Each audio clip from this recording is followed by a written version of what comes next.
Halo para pendekar di seluruh padepokan, apa kabarnya? Pasti baik kan? Ya, Alhamdulillah jumpa lagi dengan Dayat Mahal Tafsir Channel. Tentunya masih tetap dengan merangkum alur cerita film. Dan kali ini saya akan menceritakan alur dari film Wiro Sableng 212, di mana film ini dibintangi oleh banyak bintang-bintang papan atas seperti Vino G. Bastian, Sherina Munaf, Ruth Marini, Marcella Zalianti, Agnini Hakwe, Dwi Sasono, Happy Salma, Marcel Siahan, Yayan Ruhian, Faris Alfarizi, Marsha Timothy, Rifnu Wikana, Andi Rif, Lukman Sardi, dan masih banyak lagi. Film ini dirilis di Indonesia pada tahun 2018 dan disutradarai oleh Angga Sasongko serta ditulis oleh Sheila Timothy dan Tumpa Tampu Bolon serta Seno Gumira Aji Dharma. Oke kisah, biar kalian tidak penasaran lagi, yuk mari bahas alur filmnya dan saya akan kupas dengan bibir saya yang tajam setajam sembilu berbisa. Film diawali dengan sebuah adegan di mana saat itu Mahesa Birawa sedang memerintahkan anak buahnya untuk menyerang sebuah kampung.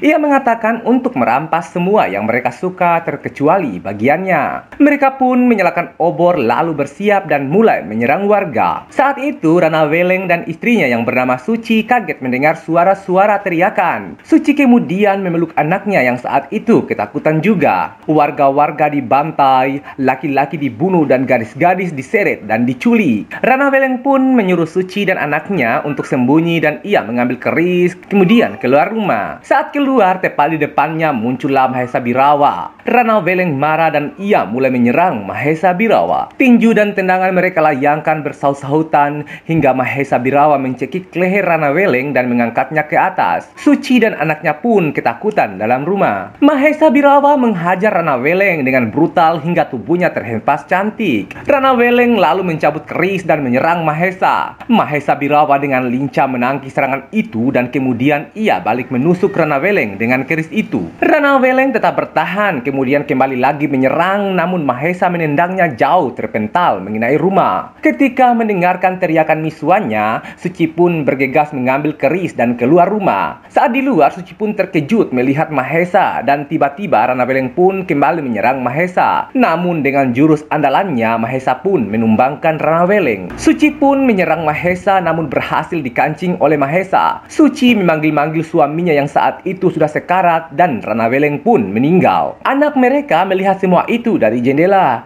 Suci panik dan menyuruh anaknya lari. Namun, anak buah Mahesa bernama Kaling Ngundil menangkapnya. Suci langsung mengambil keris dan menusuk Mahesa Birawa. Mahesa Birawa pun marah dan mematahkan leher Suci. Suci pun metong. Sang anak menangis memanggil ibunya dan rumah mereka pun dibakar. Saat anak itu dibuang untuk dibakar, tiba-tiba saja beberapa anak buah Mahesa terjatuh diserang oleh seseorang dengan tusuk konde yang imut. Mahesa pun kaget mendengar suara tertawa wanita tua yang saat itu sudah berada di atas pohon dengan menggendong anak Rana Weleng. Dan ia pun terbang pergi. Setiba di rumahnya, wanita tua tersebut menaruh anak itu di atas tempat tidur. Saat akan pergi, anak itu memegang tangannya dan wanita tua itu terharu. Adegan kemudian memperlihatkan di mana sang anak sedang berlatih jurus-jurus mandraguna yang diajarkan oleh wanita tua tadi. Hari berganti hari, setiap waktu anak itu berlatih dan berangsur-angsur ia mulai menguasai jurus-jurus handal. Ia pun tumbuh dewasa. Dan tibalah kita pada saat yang berbahagia dengan selama Sentosa mengantarkan kita ke depan pintu perkenalan untuk dua orang ini. Inilah mereka Wiro Sableng dan gurunya Sinto Gendeng alias Sinto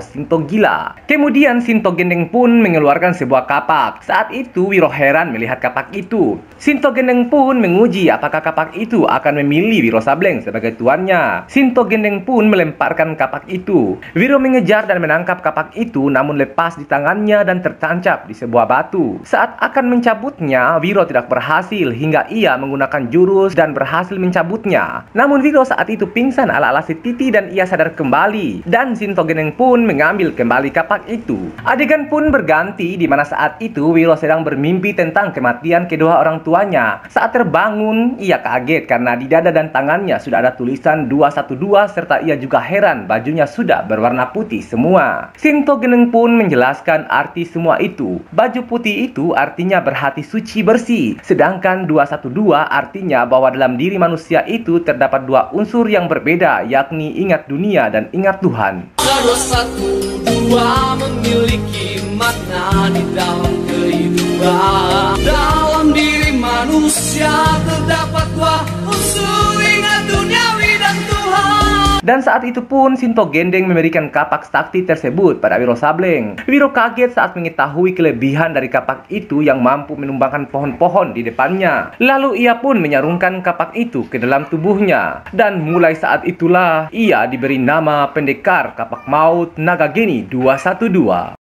Mulai saat ini kau akan dikenal sebagai pendekar kapak maut Nagageni 212. Kemudian Sinto Gendeng pun memberikan tugas dan kewajiban pada Wiro. Saat Wiro menanyakan kewajiban apa, Sinto Gendeng pun bercerita. Beberapa tahun yang lalu, ia pernah mengangkat seorang murid yang bernama Suranyali. Namun seiring berjalannya waktu, Suranyali ternyata berkhianat pada Sinto Gendeng. Di mana saat sudah dewasa, ia mencuri kapak Nagageni 212. Namun Sinto Gendeng berhasil merebutnya dan ia menghajar Suranyali. Dan saat itu pula kejahatan Suranyali semakin menjadi-jadi dan ia sekarang dikenal dengan nama Mahesa Birawa. Lalu Wiro langsung pergi untuk mencari Mahesa Birawa dan menghentikan kejahatan yang dilakukannya. Adegan pun berganti di sebuah kerajaan. Seorang prajurit menghadap pada raja yang bernama Raja Kamandaka dan permaisurinya. Ia melaporkan bahwa ada sebuah pergerakan di desa Kalijaga. Raja pun terkejut dan menanyakan bagaimana kabar Rara Murni dan pangeran dan mereka sudah sampai di mana. Sang prajurit pun mengatakan bahwa mereka sudah hampir sampai di desa Jatiwalu, 3 hari perjalanan dari desa Kalijaga. Saat itu pun Berku Alit, adik dari raja, mengatakan dari awal ia sudah tidak setuju jika adik mereka Rara Murni ikut membawa pangeran dalam perjalanan itu karena situasi sedang tidak menentu. Namun raja mengatakan bahwa maksud dari Rara Murni itu baik karena pangeran ingin belajar dan melihat langsung keadaan negeri mereka. Mendengar itu, Berku Alit meminta kepada raja agar mengutus Panglima Kalas Renggi untuk menjemput mereka agar aman. Kemudian terlihat saat itu Wiro Sableng sedang mengeluarkan kapaknya dan mencoba belajar agar kapaknya bisa terbang, namun tidak bisa. Dan tiba-tiba datang seorang kakek bersama seorang gadis menghampirinya. Dan kakek itu pun mengatakan bahwa dia adalah Dewa Tuak dan gadis itu adalah muridnya yang bernama Anggini. Saat Wiro mengatakan bahwa ia sedang mencari Mahesa Birawa, Dewa Tuak pun mengatakan bahwa Mahesa Birawa itu sangat kuat dan ia meminta Wiro untuk membawa Anggini bersamanya untuk membantunya. Wiro Sableng menolak. Tetapi Dewa Tua memaksa Anggini untuk ikut dengan Wiro jika ingin menjadi pendekar. Anggini pun setuju karena keinginannya ingin menjadi pendekar dan bisa menentukan jalannya sendiri. Anggini lalu menyusul Wiro. Adegan pun kemudian berganti. Wiro Sableng memasuki sebuah warung. Kalingunil juga memasuki warung itu dan memesan makanan dengan marah-marah. Tak lama setelah itu datang pula 4 brewok dan mereka mengatakan bahwa sebentar lagi rombongan pangeran yang sedang menyamar akan segera sampai.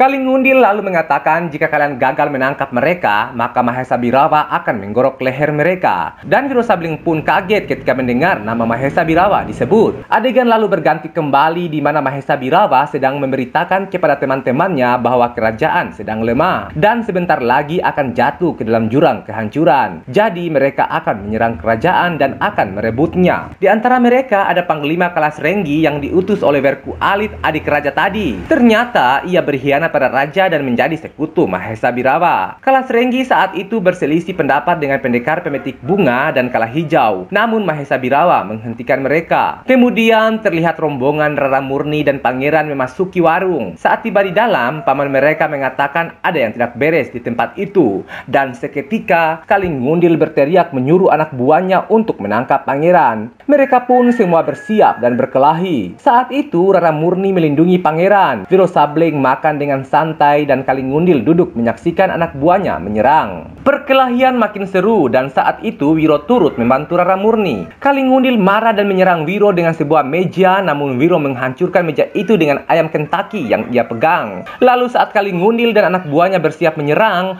Wiro menyerang mereka menggunakan teknik menyentil kacang 2 kelinci. Ini kacangku ke arah mereka dengan jari-jari lentiknya dan menawan. Dan seketika itu pula Wiro Sableng menyerang mereka satu persatu dengan berbagai macam jurus-jurus unik. Perkelahian semakin amazing dan tanpa disengaja Wiro bertabrakan dengan paman asli Wiro Sableng di RCTI dulu guys. Dan saat itu paman pangeran tertusuk pedang dan tewas. Rara Murni pun berteriak dan menyerang. Pada saat yang bersamaan Wiro mengeluarkan kapaknya. Kemudian ia kabur dengan pangeran menggunakan kuda. Wiro kembali menyerang mereka dan menanyakan di mana Mahesa Birawa. Namun mereka tidak memberitahu dan ia pun menghabisi mereka semua dengan menggunakan telapak tangannya dan berbekas 212. Wiro pun heran melihat itu. Saat Rara Murni dan Pangeran dikejar oleh salah satu anak buah Mahesa Birawa, mereka lari dengan cepat, namun mereka menabrak ranting kayu dan terjatuh. Saat itu pula lah mereka ditangkap oleh seseorang. Ternyata mereka ditangkap oleh seorang pria gemuk yang bernama Bujang Gila Tapak Sakti. Ketika itu Wiro Sableng datang menolong, sementara Rara Murni dan Pangeran digantung di atas pohon di pinggir jurang. Pada saat Wiro Sableng dan Bujang Gila Tapak Sakti berkelahi dengan Wiro, tiba-tiba Anggini datang membantunya. Namun ketika berkelahi Rara Murni terjatuh. Anggini dengan sigap menahan Rara Murni dengan selendang cantiknya, tapi ia terseret ke bawah juga dan Wiro menahannya. Namun mereka semua terjatuh ke bawah. Sementara Pangeran yang masih tergantung dibawa kabur oleh prajurit Mahesa Birawa.